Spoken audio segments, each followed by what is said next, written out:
खबर है मध्य प्रदेश के मंदसौर से, जहां शराब बेचने के नए नए तरीके निकल रहे हैं। मंदसौर जिले में दूध की टंकियों में आ रही है कच्ची शराब, जो जानलेवा हो सकती है। मिली जानकारी के अनुसार बताया जा रहा है कि कच्ची शराब यूरिया खाद से बनाई जा रही है और जिले में सप्लाई की जा रही। जो कच्ची शराब यूरिया खाद से बनाकर सप्लाई हो रही है, वह किसी की भी जान पर भारी पड़ सकती है, क्योंकि उसे पीने से जानलेवा हो सकता है।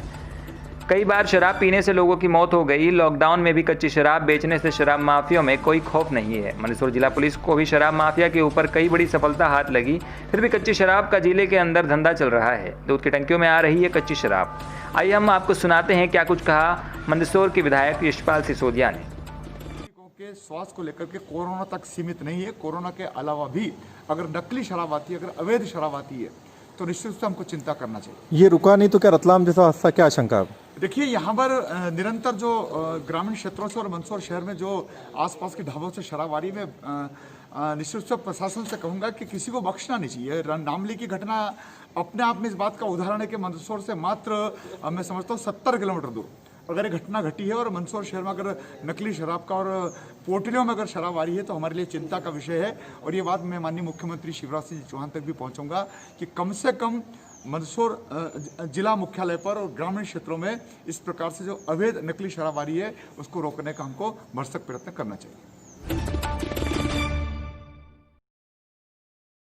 झालावाड़ जिले के डग सामुदायिक केंद्र का आरसीएचओ नरेशपाल सिंह ने दौरा कर निरीक्षण किया। उसके साथ डग ब्लॉक बीसीएमओ डॉक्टर विकास जैन सहित सीएससी प्रभारी डॉक्टर राम अवतार डेगड़ा भी मौजूद थे। आरसीएचओ नरेशपाल सिंह ने सीएससी डग में बेबी किट वितरण किए। साथ ही उन्होंने male female ward, labour room सहित सीएससी का निरीक्षण किया। उसके पश्चात सफाई व्यवस्था को देख उन्होंने संतोष जताया। डग ब्लॉक बीसीएमओ ने मरीज और उनके तीमारदारों को मास्क लगाने व सोशल डिस्टेंस की पालन करने के साथ सभी को अपने मिलने वाले रिश्तेदारों व आस पड़ोस के लोगों को जागरूक करने को कहा। डग से सुनील निगम की रिपोर्ट। झालावाड़ जिले की चौमेला सामुदायिक केंद्र में इन दिनों ग्रामीणों में बिच्छू व सर्प के काटने के मामले आने लगे। भीषण गर्मी व तेज उमस के चलते जहरीले कीड़ों ने अपना रूप दिखाना शुरू कर दिया। ग्रामीण क्षेत्र में घटनाएं दिन प्रतिदिन बढ़ती जा रही है। दरअसल तेज उमस के कारण बिच्छू और सांप अपने अपने बिलों से बाहर आ जाते हैं। किसान इन दिनों बारिश के पूर्व अपने खेतों को सही करने में लगे हैं। ऐसे में जरा सी भूल होने के चलते या तो बिच्छू डंक मार देते हैं या फिर सांप धंस लेते हैं। चौमेला से सुनील निगम की रिपोर्ट।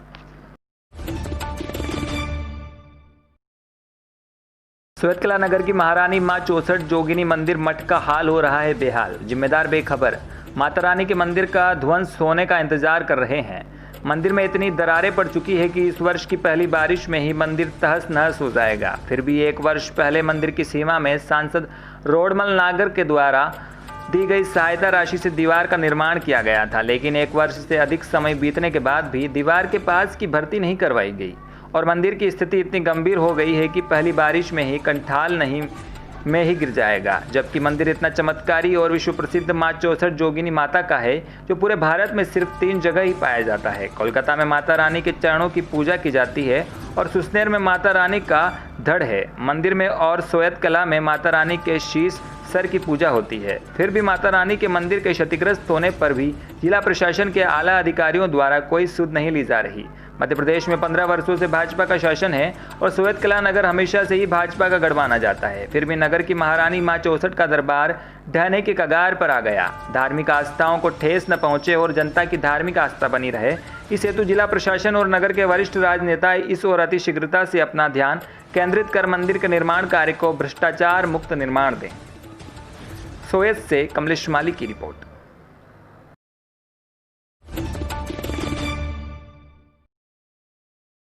उज्जैन के नानाखेड़ा बस स्टैंड पर खड़ी 7 बसों में गुरुवार अल सुबह भीषण आग लग गई। आग लगने के बाद सभी बसें एक साथ धुआं कर जलने लगी।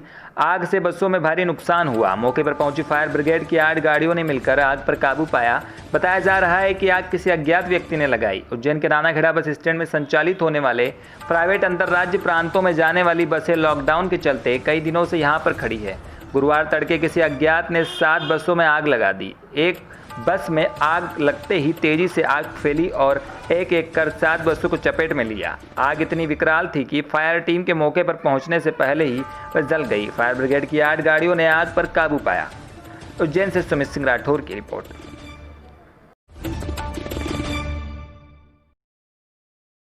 मध्य प्रदेश के राजगढ़ जिले के कलेक्टर नीरज कुमार सिंह ने कोरोना वायरस को लेकर अजीब बयान दिया। राजगढ़ कलेक्टर नीरज कुमार सिंह ने मीडिया से चर्चा करते हुए राजगढ़ जिले में लगातार बढ़ रहे कोरोना के मामलों को लेकर कहा कि हमें कोरोना के साथ रहना सीखना होगा।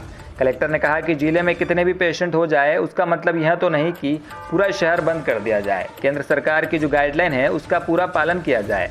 हड़बड़ाहट में यह कह दिया जाए कि हम सारी चीज़ें बंद कर देंगे, ब्लॉक कर देंगे, यह कहना सलूशन नहीं है। 2 महीने में सारी चीज़ें बंद रहने के बाद भी कोरोना के केस में बढ़ोतरी हुई है और अब भी कैसे बढ़ेंगे, हमें कोरोना के साथ रहना सीखना होगा। राजगढ़ से नितेश सोनी की रिपोर्ट।